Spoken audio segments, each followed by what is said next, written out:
Wait, is this just Gate? Part 1. A story by user PepperAntique. James was not having a good time. In fact, he was pretty sure that he was either tripping on drugs or that something terrible had happened, and he had some kind of brain damage. He didn't remember doing any drugs recently, so that pointed towards the latter. He was half right in this regard. Something terrible had happened.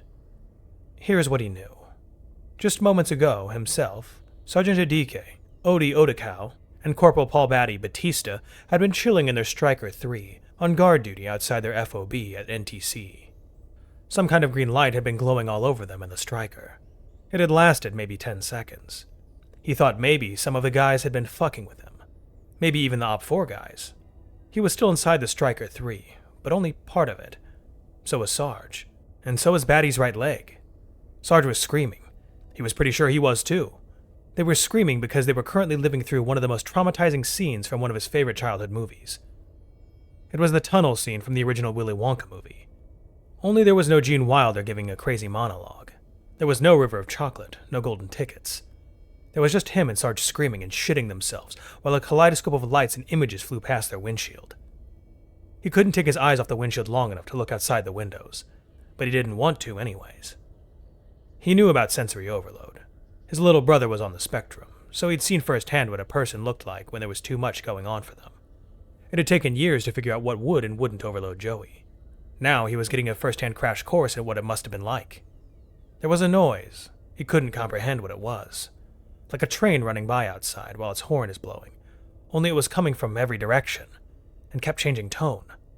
Something in his mind said that he was being spoken to, but there were no words, at least not that he could understand.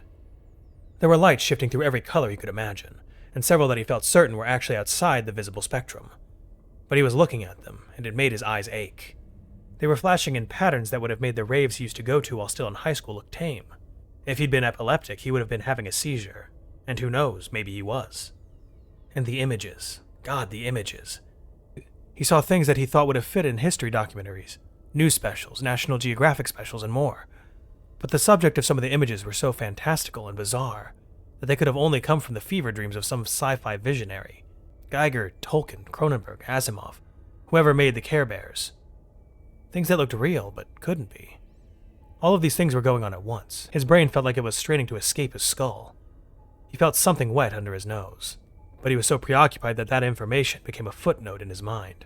And then, with no warning whatsoever, it all changed. Suddenly he was looking at a stone wall with a small window in it, and then they were falling. It wasn't far, maybe 10 feet. But the Striker had originally been on the ground, so they weren't exactly braced for an impact. The fact that most of the Striker was now missing only made it worse, as he was now unexpectedly looking at the ceiling. Wait, a ceiling? He thought, before the hatch next to him was hit by something. Suddenly a small, sharp metallic object was wedged between the frame of the Striker and the hatch. Oh shit, they're trying to get in. Sarge, they're trying to get in, he yelled. But when he looked, the sergeant wasn't moving. Shit, he must have passed out.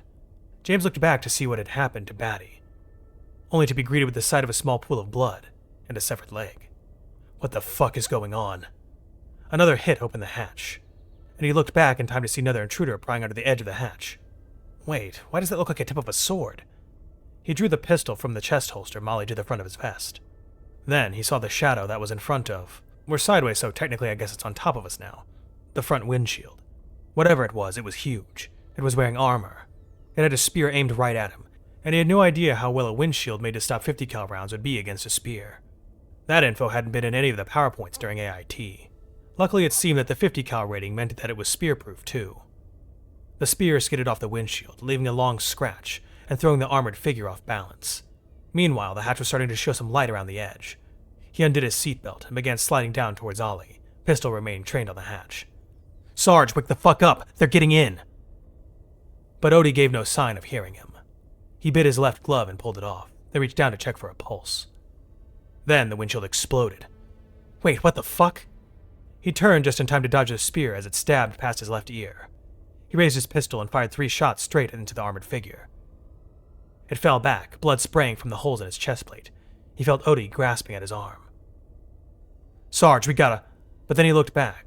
He saw what the spear had been aimed at. It was embedded in Odie's neck. Blood was pouring from around it and out of the sergeant's mouth. The pain must have woken him up. His eyes were frantic, and he was trying to talk, but the spear and the blood muted him. So he just struggled to grab hold of James's sleeve. James was frozen. He didn't know what to do. He didn't know what he could do. He reached down, dropping the pistol, and began trying to hold the sergeant's neck closed with his hands. But there was just too much blood. It seemed like it was everywhere. Odie's hands were getting more frantic in their attempts to grab him, but they were also getting weaker. His eyes were starting to lose focus, slowly rolling back to look towards the vehicle's ceiling. Tears were rolling down James' cheeks. "Come on, Sarge, don't do this." And then James felt himself get pulled by the back of his vest, pulled through the now open hatch and out of the striker, pulled away from the dying sergeant. Then he felt an impact on the side of his head, and he was out.